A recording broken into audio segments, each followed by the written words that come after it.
Good morning and welcome to Ask the Expert. I'm Joe Taylor. This morning, another in the ongoing series of programs presented by the Northwest Regional Key Program for Quality Early Learning. The program, through the Northwest Institute of Research, oversees a grant from the Office of Child Development and Early Learning at the Pennsylvania Department of Human Services and the Department of Education. The goal of the program is to improve the outcomes for young children as they prepare for school. John Posa from the Pennsylvania Key is the host of the program and is with us throughout the series. And John, I have to say this morning especially, it's like a beautiful day in our neighborhood. I knew, Joe, that you would probably come up with something clever like that. It is a beautiful day in the neighborhood, a beautiful morning, because we're welcoming Karen Myers, who is the Director of Development and Communications at the Fred Rogers Center. Karen oversees multi-year, multifaceted fundraising and communications plans designed to promote and support the mission and the programs of the Fred Rogers Center in Latrobe. Welcome to the program, Karen. Well, thank you so much. I really appreciate you having me on today. Welcome to the neighborhood. Of course, you're already in the neighborhood. And, there's been the first thing I wanted to ask you about is this is a very, very special year. As many of us have been keeping track of all the great things that have been going on, commemorating the 50th anniversary of Mr. Rogers' neighborhood. And there's been so many great things happening, and Fred's legacy is so rich. So tell us a little bit about all the things that have taken place and maybe some of the things that are still to take place this year. Well, there's been a tremendous amount of interest in Fred Rogers with the 50th anniversary year.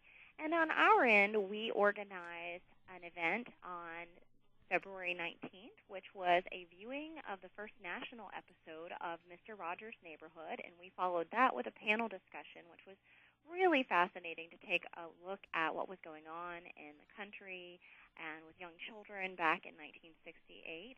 We, of course, were part of the Fred Rogers Forever Stamp commemoration, which happened in March. And then I can think of no better way to really honor Fred's legacy because he was such a letter writer. And as we move forward, we are going to be seeing the debut of the Fred Rogers documentary here in June and the Fred Rogers biography in September, which has been written by our senior fellow, Maxwell King. And then, of course, heading into 2019, there will be a film, You Are My Friend, which, of course, will be starring Tom Hanks. Right. I wasn't familiar about the person that actually is writing a story that is affiliated with the center. We haven't heard as much about that. Can you tell us a little bit more about it?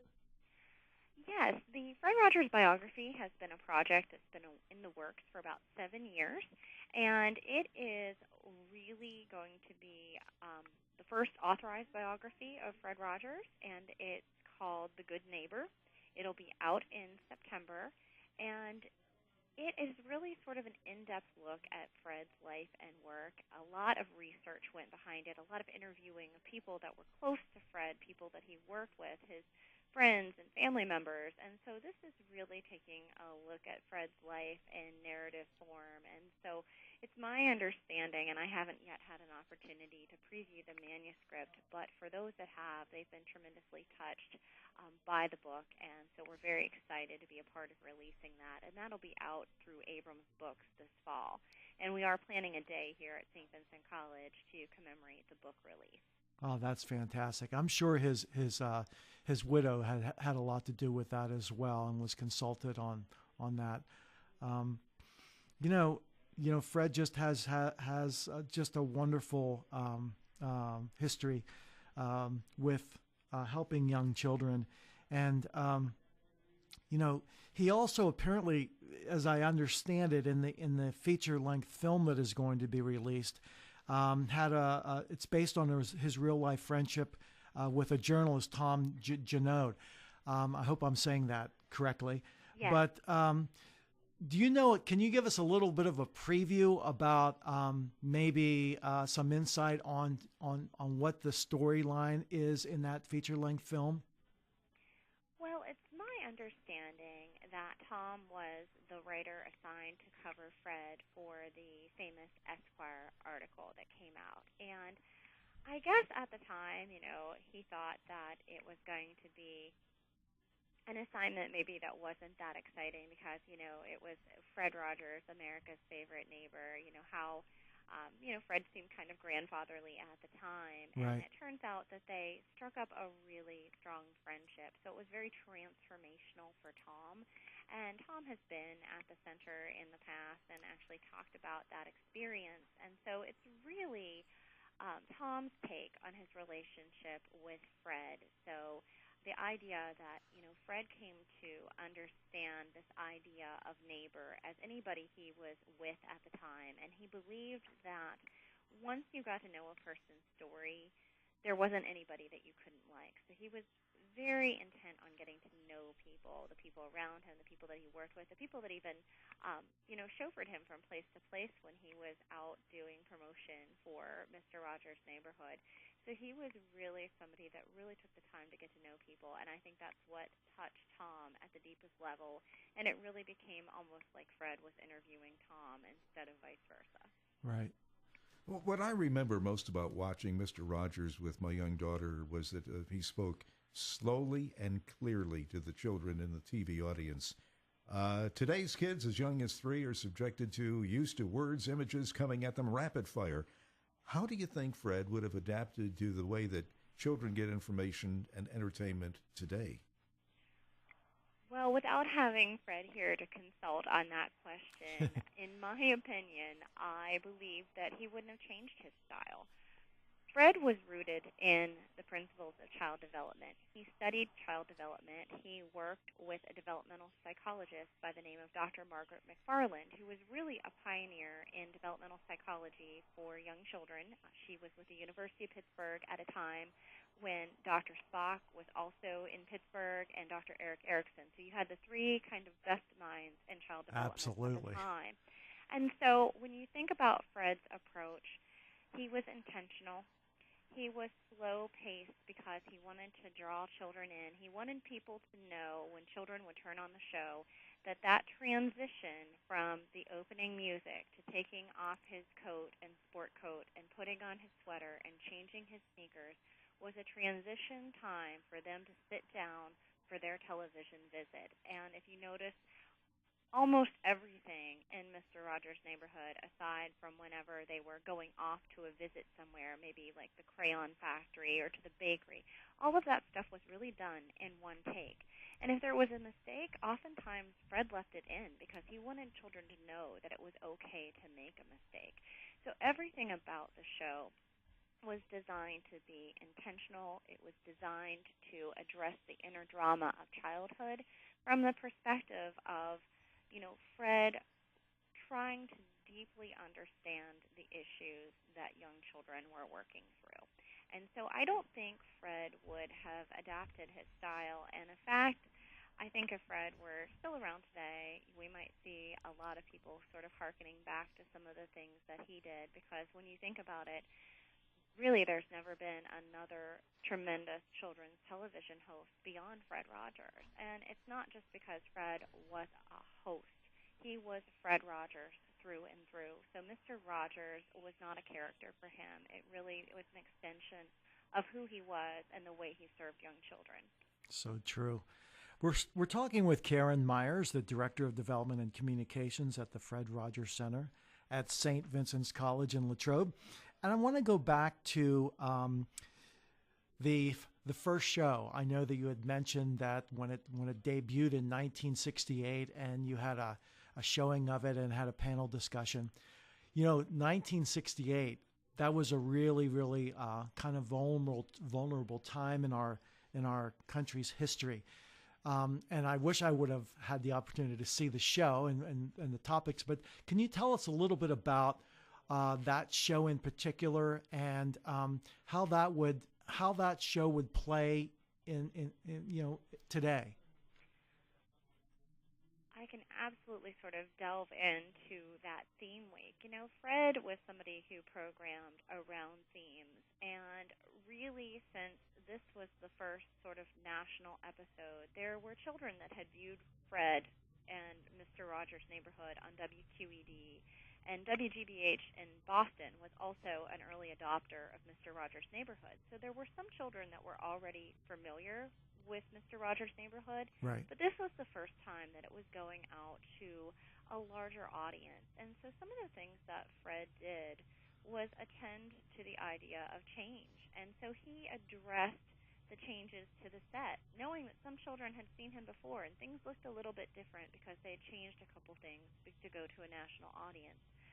He also, of course, during this episode, reinforced concepts like spatial relations, going up and down the ladder.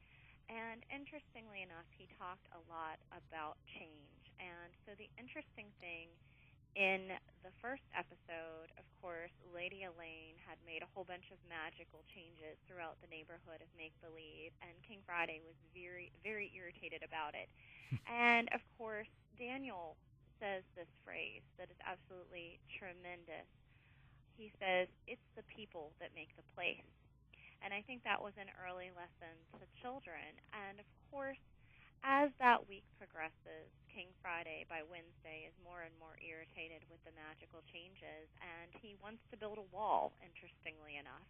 And if we think about the times that we're living in today, Yes. the wall has been a conversation piece for better over 2 years at Right, this point. right. And so by the end of the week, there is a peaceful resolution, and the characters and the neighborhood of make-believe send balloons over the wall with messages of peace and love, and so King Friday de-escalates and becomes welcoming again to the community. And so I think ultimately, Fred was making a statement about peace, love, and kindness and change, and how sometimes children can be very fearful of change. In the episode, Henrietta says she's too shy for change. And then some people, like Al, were very excited about changes around, the neighborhood of make-believe. So I think it's really attending to some of children's fears about change and how we manage change. And even when you think about it as an adult, some of us are better at coping with changes than others, but he wanted everybody to know that that was okay and that there could be peaceful resolution around things. The name and legacy of Fred Rogers, of course, is well known to people in their 30s, 40s, maybe 50s. They grew up watching him. But for the coming generation of parents, he will simply be a name out of the past. How will your center keep his brand and philosophy of teaching children alive for future generations of parents and their children? Well, we have several ways that we do that here at the center. First and foremost, we have a program that is called Simple Interactions.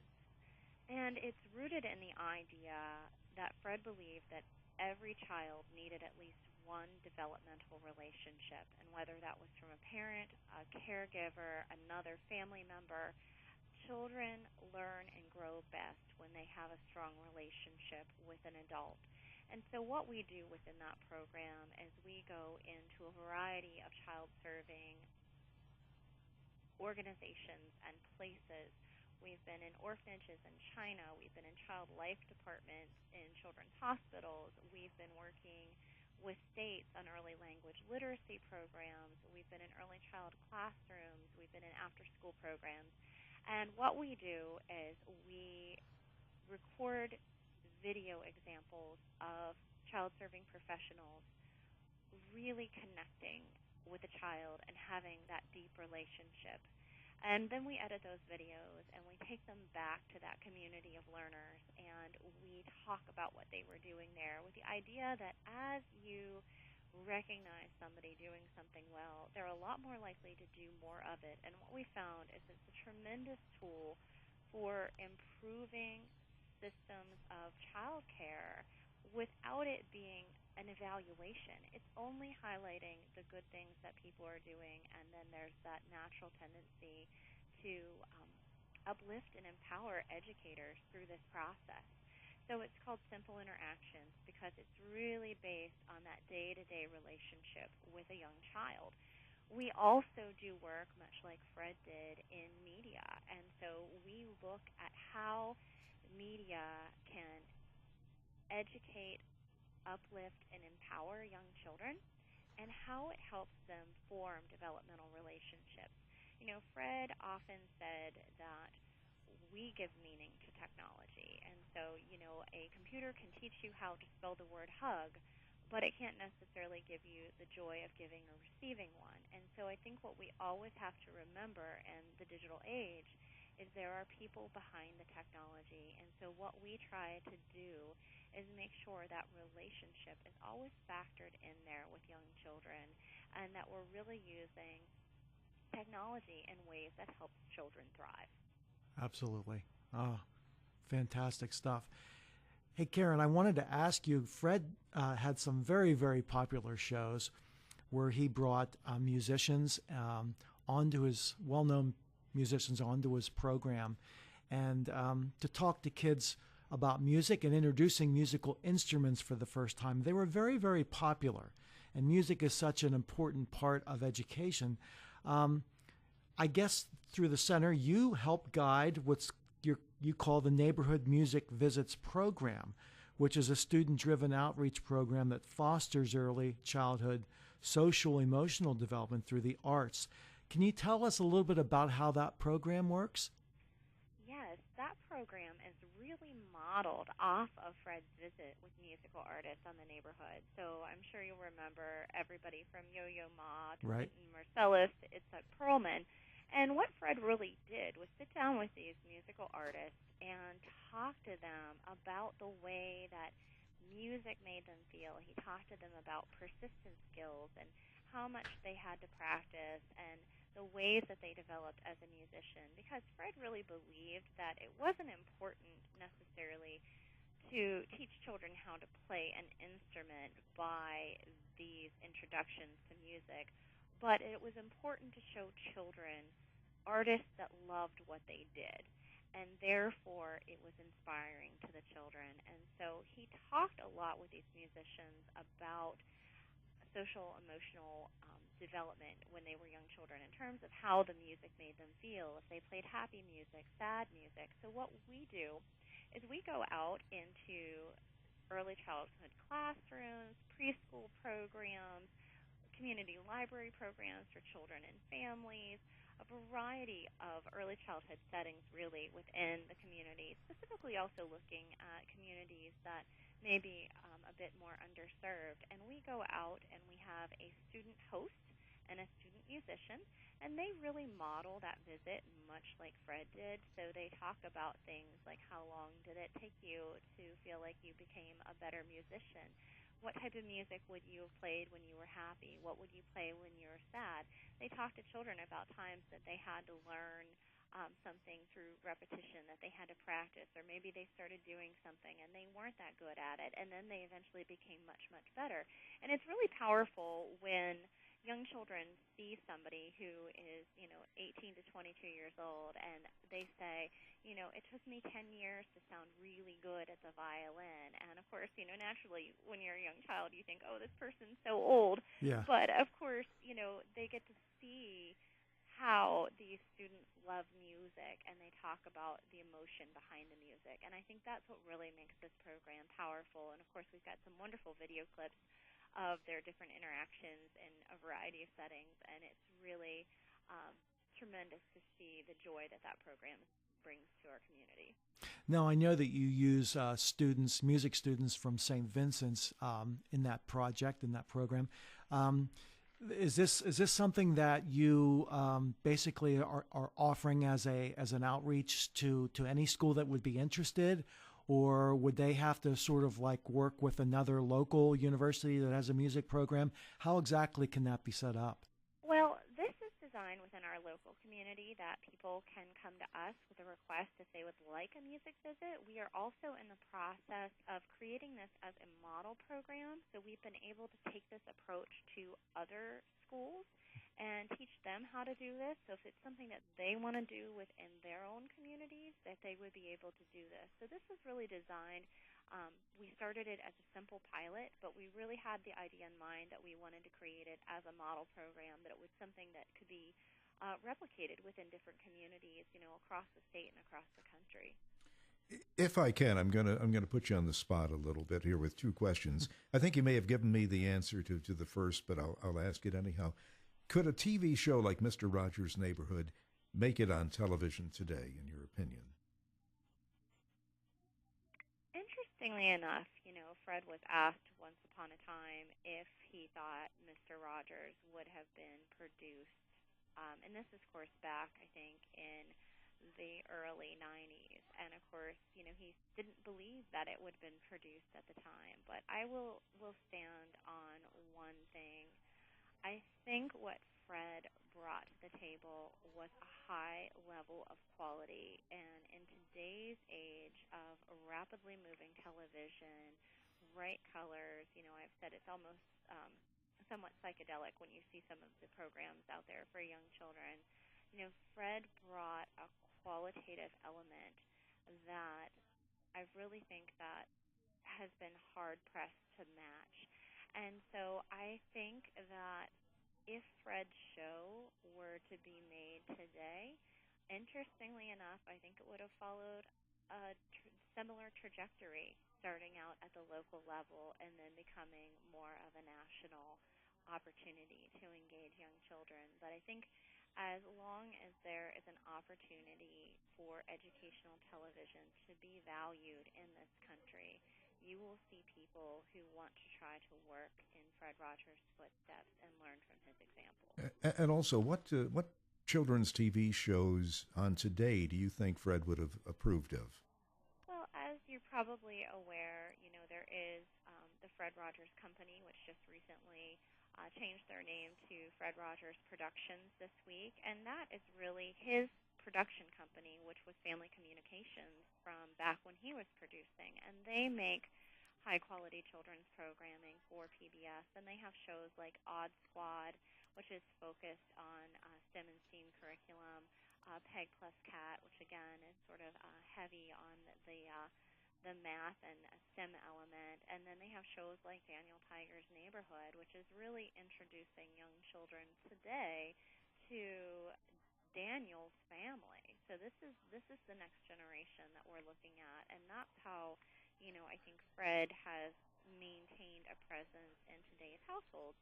I will also say that some PBS affiliates still pick up episodes of Mr. Rogers' Neighborhood, but that's at the discretion of each PBS affiliate, and of course they're available for streaming on Amazon as well if people are looking to check out episodes.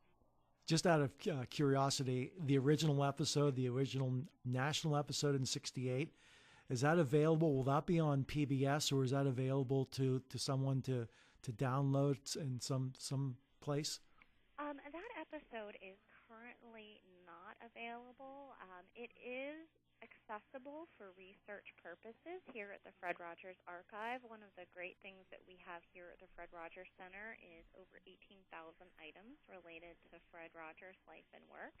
And so right now that episode is really available for research purposes. It's not so much public access at that time. And, of course, I think partially, if you look back at a lot of those episodes right now, they're old black and white episodes. So, when Mr. Rogers was colorized, I think a lot of the common episodes that people see today are the ones that were color television. So these are the very early stages. Right. Well, time has really flown, Karen. This is fascinating information, great discussion on the legacy of Fred Rogers on his 50th anniversary. Karen Myers, Director of Development and Communications, thank you so much for being on the program, and we hope to have you back again. Well, thank you so much for having me. It's always great to share some information about Fred Rogers' life and legacy, and it's a wonderful time to be affiliated with the center. So thank you. And that's our program for today. We'll be back in 2 weeks at this same time. In the meantime, you can go online to learn more at papromiseforchildren.com. For John Posa and the Northwest Regional Key Program for Quality Early Learning, I'm Joe Taylor. Thank you for listening, and have a great day.